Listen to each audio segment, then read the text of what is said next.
다른 데는 떨어져도 요 지역은 안 떨어진다, 이런 이야기들 많이 나왔는데 왜 여기를 자꾸 띄우려고 하는지 오늘 한번 다시 분석해 보려고 합니다. 바로 강남입니다. 자, 전이 효과가 가장 높대요.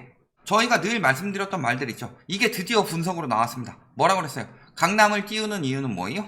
강남을 띄우면 이게 서울로 번져가고 이게 수도권으로 번져가서 전국적으로 간다. 근데 문제는요, 뭐 일부 서울이 아닌 지역들도 있죠. 예를 들어서 뭐 경기 수도권 중에서도 뭐 분당이라든가 지방 핵심 지역들, 서울 뜨면 광역시 뜬다. 과거에는 여기까지는 안 갔죠.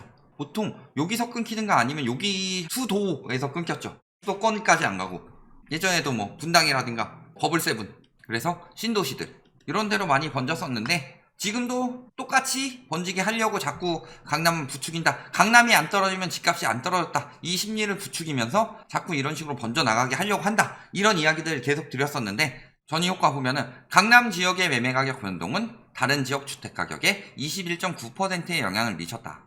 전이 효과는 주택 가격 하락기에 비해 상승기에 더 큰 것으로 나타난다. 아직 하락기가 들어가지 않았다. 사실은 지금은 이거죠. 그러니까 지금 뭐 매덕 떨어졌다고 떨어진 것도 아니에요. 한 여기쯤이에요. 지금 이렇게 떨어지는 분위기인데 아직 상승기가 끝나지 않았다. 자꾸 이야기하면서 이렇게 되는 거를 이렇게 만들려고 그러죠. 근데 뚝 떨어져요. 이렇게 길어지면 길어질수록. 자, 그럼 강남이 계속 그런가 하면서 맨날 이야기하는 게 폭락장 온다는데 신고가. 그래서 진짜 부자들이 투자하는 아파트는 강남 서초다. 그래서 금리 영향 없는 현금 부자의 매수에 따른 것이다. 그럴까요? 강남 서초만 신고가 속출. 늘 말씀드리지만 강남 서초만 신고가 속출하는 게 아니라 이게 언론에서 이야기하는 건 늘 다르죠. 보면 어때요? 이런 것만 이야기하죠. 특히 이 단지 뭐예요? 한 조합장이 직접 밝힌 담 앞에서 가격 띄우고 허위 광고 때리고 자정거래 요청하고 그 단지죠. 이 단지가 뜬다고 해서 이게 합리적인 가격이라고 믿음이 가나요? 아직도 장난질 치고 있을 가능성이 굉장히 높다는 소리죠. 그런 식으로 계속 저렇게 신고가인 것만 골라서 이야기를 하는데 실질적으로 떨어지는 단지들도 많아요. 특히 이야기하는 거 보면은 보통 아파트 단지 가격을 선도하는 거 보통은 구평이 선도를 하죠. 가끔가다 이렇게 구평 중에 신고가 찍는 것도 나오는데 구평 이야기가 얼마나 나와요? 왜냐면 구평 단지들이 대부분 떨어지고 있어요. 단지별로 찝어보시면은 거래가 안 되는가 떨어지는가 보통 이런 현상으로 나오고 있다. 그러니까 그런 거 떨어지는 건 다 빼고 올라가는 것만 골라서 속출한다. 예를 들어서 한 반에는 평균은 50점이에요. 근데 요 반에 5명 있는데 100점, 100점, 50점, 빵점, 빵점이고 옆 반은 60점이에요. 근데 80, 70, 60, 50, 40 이렇게 받아요. 그러면 이 반이 공부를 잘해요? 이 반이 공부를 잘해요? 전반적으로. 평균적으로는 요 반이 더 잘하죠? 근데 이렇게 뽑아서 보면은 여기가 더 잘하는 것처럼 보이죠? 그렇다고 강남이 다 100점이냐? 요거는 이런 상황도 아니다. 뭐예요? 30점인 애가 50점으로 오르고요. 또 30점인 애가 50점으로 오르고 50, 그 다음에 70점인 애가 50점으로 떨어지고 70점인 애가 50점으로 떨어졌어요. 그리고 옆반에서는 45점인 애가 60점으로 오르고 45점인 애가 또 60점으로 오르고 그럼 여기 15점씩 올랐고 여기 20점씩 올랐죠. 그럼 이 반이 60점인데 여기 20점씩 오른 애들 많다. 이런 식으로 조장하는 거고 그것도 많은 것도 아니고 거의 극단적으로 한둘만 뽑아서 보여주는 거고 그러면서 계속 재건축 기대감으로 버티기에 들어간다. 매수 매도 모두 실종했다. 버티기에서 매수 매도가 실종됐다고 하면은 첫 번째는 뭐예요? 거래량이 감소함과 동시에 뭐가 돼야 돼요? 매물 역시도 감소가 돼야 되죠. 그런데 이 상황이 나타나느냐? 그래서 보면요, 강남 가격지수 4개월 만에, 그러니까 단지별로 몇 개 찍지 말고 전반적으로 봤더니 4개월 만에 하락세로 바뀌었더라. 43억 5천 찍었던 거 42억 5천에 거래됐다. 이런 것들도 뜨고 있죠. 특히 뭐 송파 같은 경우는 말할 것도 없고 S 리센츠, 뭐 트리지움 뭐 이런 것들 보면은 강남 아파트 급매에 집주인 무이자 대출까지. 자, 7월 5일 기사예요. 아까 7월 7일 기사예요. 근데 언제 거래된 거 뜨고 있어요? 5월 23일. 그러니까 왜 자꾸 이렇게 강남 오른다고 선동을 해요? 요거죠, 요거. 전이 효과. 그래서 여기 띄우면은 다른 데 더 띄울 수 있고 업자라는 작자들은 저걸로 돈 벌어 처먹고 사니까. 그러면은 돈 벌어 먹는 사람이라면 기본적으로 신뢰를 바탕으로 가야 되는데 우리나라 한탕주의가 너무 심하다. 한번 쫙 벌고서 특히 부동산 같은 경우는 큰돈 벌기에 좋죠. 막 좋다고 하면서 본인 매물 파는 사람들 굉장히 많잖아요. 아니 여기 막 뜬다고 이야기하고 뭐 그런 사람들 많았죠. 예전에 뭐 저희가 뭐 이야기한 적도 많았지만 뭐 송도 뜬다 해놓고서 본인은 송도 팔고 있고 청라 뜬다 해서 본인은 청라 팔고 있고 강남도 마찬가지예요. 자, 그래서 보면은 강남 아파트 보류지. 자, 강남 청약 엄청 잘 되는 것처럼 이야기 나오지만 보류지가 왜 있을까요? 보류지가 나오는 경우는 크게 두 가지죠. 첫 번째는요, 그냥 회사 보유분. 근데 이거 사실은 미분양이라고 보시면 되겠죠. 그 다음에 또 한 가지는 뭐예요? 용도 변경. 아파트에서 이렇게 여기까지 아파트 짓고 회관 같은 거 짓기로 했는데 여기 회관 안 된다고 막 해가지고 결국에 그냥 아파트로 하기로 했어요. 이런 경우는 하면 모를까. 몇 가지고 보류지 나오는 건 엄밀하게 말하면 미분양이죠. 회사들이 미분양을 숨기고 있다. 그래서 나중에 회사 보유분 보류지라는 이름으로 팔고 있는데 이것도 할인 분양 들어가고 있다는 거. 즉 할인 분양하고 있다는 소리예요. 그래서 변동률 보면 어떻게 바뀌었어요? 지금 동남권 지금 마이너스로 바뀐 지 3주째죠. 그리고 계속 오른다는 서초는 신고가 장난질 치고 있으니까 뜨더라도 강남 하락세로 바뀌었죠.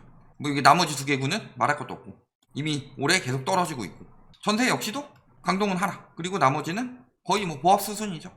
그래서 매매 수급 동향 보면은 심리 계속 떨어지고 있죠. 동남권 강남 4구 심리가 계속 떨어지고 있다. 아 강남 서초는 아니에요. 강남 서초는 아니라면 나중에 단지별로도 한번 보고 그 다음에 거래량도 한번 보면 답이 나오죠. 매매 거래량 보면 어때요?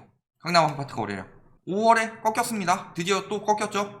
뚝 떨어지다가 대선 효과 쭉쭉 오르다가 벌써 작심 3달 서초 5월에 뚝 떨어졌죠. 그렇게 신고가 찍는다더니 장난질 치는 것도 이제 끝났다. 송파 3월에 정점 찍고 대선 효과 벌써 끝났죠. 여긴 심리 계속 남아있어요. 자 대치동 음마 어때요? 뭐 25억 4천 나왔지만 전반적으로 좀 떨어지는 분위기에서 멈췄죠. 여기 얘네들 체크 안 돼가지고 이렇게 떨어졌다고 조금 더 고가 거래된 건데 엄밀하게 말하면 근데 호갱에선 이런 거 안 쳐주죠. 지들이 뺐어요. 떨어지는 것처럼 보이게. 자 그 다음에 호가는 올리고 있네요. 버티고 있는 거죠. 아직도 오른다. 재건축 단지니까. 다른데 개포 대치 단지 지금 10억 8천까지 떨어졌고 12억 매물이 10억 매물까지 나왔다. 자 전세가율 엄청나게 벌어지죠. 재건축 단지인데 서초 계속 신고가 찍는데요. 멈췄죠. 그 다음에 거래 안 되죠. 여기 39억 찍었다 36억 7천으로 떨어졌죠. 표시 안 해주죠. 여기는 오히려 올렸네요. 여기는 34억 8천까지 떨어졌다. 갭 많이 벌어지고 있죠. 전세를 아직 좀 받쳐주고 있어요. 강남 같은데 뭐 지금 현금 부자들 한다 보다는 엄밀하게 말하면은 전세 끼고서 물려준다가 맞죠. 거래로. 앞으로 근데 1년 정도는요 신고가 거래 강남에서 뜰 수도 있어요. 이런 것들은 넘어가셔도 된다. 왜냐면은 양도세 완화해줬기 때문에 증여하는 것보다 양도로 넘겨주는 게 세금이 적게 나올 가능성이 높아서 넘겨주는 형국이니까. 자 그 다음에 여기 뭐 직거래 제외하고라도 가격 떨어졌죠. 요때에 비해서.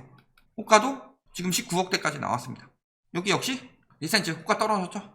송파구 보더라도 26억에서 22억 5천까지 실거래도 떨어지고 있다. 매물 물론 많죠. 갭은 되게 작게 보여주는 척 하고 있지만 실질적으로는 갭이 10억이에요. 갭이 11억이에요. 매물 어때요? 늘어나고 있다.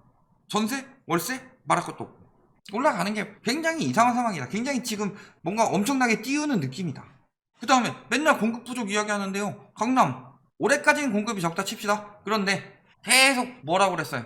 공급 전망이 좋지 않기 때문에 공급 부족이다. 근데 내년 내후년 공급 되게 많죠. 서초도 내년에 공급 엄청 많습니다. 24년 거 지금 안 나와서 그런 거죠. 오히려 송파는 여기에 비해서 공급 제일 적은데 가격은 떨어지고 있어요. 공급 부족이에요? 아니요. 공급 많은데 공급 부족. 지금 이때부터 계속 많이 들어오는데 공급 부족 프레임 언제부터 잡았어요? 2019년부터 제대로 잡기 시작한 것. 물론 문재인 정부 초창기부터 맨날 공급 부족 이야기 하긴 했습니다. 어른들이. 그런데 제대로 프레임 잡은 건 2019년부터였죠. 2019년부터 왜 잡았어요? 김현미 장관이 분양가 상한제 이야기를 했죠. 그러면서 언론이 계속 공급 부족 이야기를 하니까 공급 계획 보여주면서 이렇게 공급이 계획되어 있다. 언론이 말하는 공급 부족은 거짓이다 라고 이야기를 했는데 그렇게 보도하더라도 굉장히 비꼬듯이 보도를 했죠. 그러면서 막상 공급 부족된 거 요때 한번 말고 뭐가 공급 부족이에요? 많이 나오는데 여기 역시도 2022년 딱 1년 그렇죠? 통계 잘못됐다. 강남도 이미 하락세라고 이야기하고 있죠. 지금 보면 뭐예요? 국민은행의 경우 호가지수다. 우리랑 똑같은 이야기하고 있죠. 국민은행은 호가를 가지고 장난질을 친다. 그래서요 KEB가 가격을 결정하는 요인이 뭐냐? 띠링띠링 어디 중개사시죠? 띠링띠링 안 하고 뭐 가서 알아볼 때도 있고 예를 들어서 이게 20년 7월에 10억에 거래되고 22년 7월까지 거래가 한 건도 없었어요. 근데 호가가 18억 이렇게 되어 있다. 근데 이것도 누가 봐도 그냥 호가 장난질이다. 그래도 18억으로 책정을 한다. 그러니까 가격이 올라가고 있는 것처럼 보이는 거예요. 실거래는 떨어지는데 호가는 계속 지금 안 낮추고 오히려 집값 안 떨어진다고 계속 지금 항상 부동산 시장의 마지막에는 엄청나게 담합질 해야 되죠. 그러면서 호가 엄청나게 높여놓죠. 그러니까 호가 기준으로 하면 높아 보이죠. 그런데 실질적으로 이런 와중에도 많이 싸게 팔아먹고 각자 도생하는 인간들이 있다. 그런데 그거보다 이 호가를 중심으로 지표를 나타낸다. 그리고 문제는 지수가 큰 단위로만 발표된다. 부동산 원의 경우. 그러면서 보면은 압구정도 도산대로부터 테헤란로, 그 다음에 테헤란로 이남 이렇게 특성이 다른데 맞는 지수가 있어야 되는데 2번 거래된 것을 바탕으로 지수를 산출한다. 그러니까 반복 거래된 것만 지수를 만들다 보니까 한 건 거래되면 통계로 안 잡히는데 2건 거래돼서 지수 올리는 거는 간단하죠. 잘 생각해보세요. 강남, 서초 요 두 개의 구가 초창기에 뭐가 많이 걸렸어요? 거짓신고. 거짓신고 걸릴 때 강남, 서초가 뭐가 많이 걸렸어요? 중복신고가 많이 걸렸죠. 그래서 다른 지역보다 강남, 서초가 압도적으로 중복신고가 많이 나왔다. 그게 작년 1월이었나요? 신고 취소된 것들 표시하기 시작했는데 강남, 서초에 보면 신고 취소건이 굉장히 많이 나왔어요. 다른 구에 비해서. 그런데 보니까 중복신고가 많았다. 이 중복신고 왜 했을까요? 2번 거래된 거. 근데 문제는요, 지수는 한 번 하면 데이터로 남죠? 그 다음에 나중에 취소하는 거요? 한 달 뒤에 취소해도 돼요. 아, 내가 중복신고했습니다. 페널티는 피하고 지수가 올라간 건 남겨놓는다. 그러니까 강남이 엄청나게 올라간 것처럼 보인다. 왜 이 짓거리 했어요? 전이효과. 모든 것들이 다 그려지죠.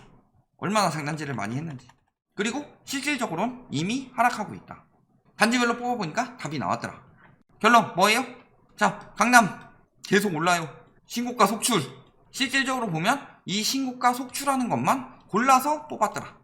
그래서 저희가 좀 시간이 많이 걸려서 자주는 못하는데 중간중간에 신고가 속출한다고 해서 단지별로 강남에 있는 거래건을 쭉 뽑아봤더니 대부분이 하락 거래였고, 그 중에서 신고가 몇 건 안 나오는데 걔네들만 뽑아서 이야기를 하고 있다 라고 말씀을 드렸죠. 그 다음에 전세가 상승 역시도 마찬가지로 뭐 강남에서 어디가 전세가 뭐 4억이 차이가 나네 해서 뽑아왔더니 하나는 거의 신고가 기준이고 하나는 평균보다 밑에 가격 거의 최저가 기준으로 비교를 해놨더라. 갱신은 최저가 기준으로 해놓고. 그래서 막상 평균이랑 다 내서 비교해봤더니 별거 없더라. 그렇죠? 그리고 그렇게 뽑아놓은 단지들도 기껏해야 얼마 차이 안 나더라. 그런 것처럼 당신들을 속이려고 준비를 하고 있다. 그 이유는 뭐예요? 일단 강남 집값이 떨어지지 않는다는 심리, 그리고 강남 호가를 안 낮추는 심리, 그 다음에 이게 전이효과까지 나타나기를. 그러니까 업자들이 맨날 강남은 안 떨어진다. 강남이 왜 안 떨어져요? 뉴욕보다 비싼데. 그리고 실질적으로는 하락하고 있는 게 답이라. 이미 꺾였습니다. 이제 앞으로 한 빅스텝 한 2번 더 할 거로 보이는데 상황상 이것까지 진행되고 나면은 강남은 대출 안 나오니까 괜찮을 것 같아요? 아니에요. 금리에 제일 민감한 게 현금 부자들이다. 현금이 많은 사람들이 그 금리를 예금하면 되죠. 거래도 안 되고 황금성 떨어지는 집값에 왜 처박느냐. 이런 거 보면 답 나온다. 여기까지 말씀드리겠습니다.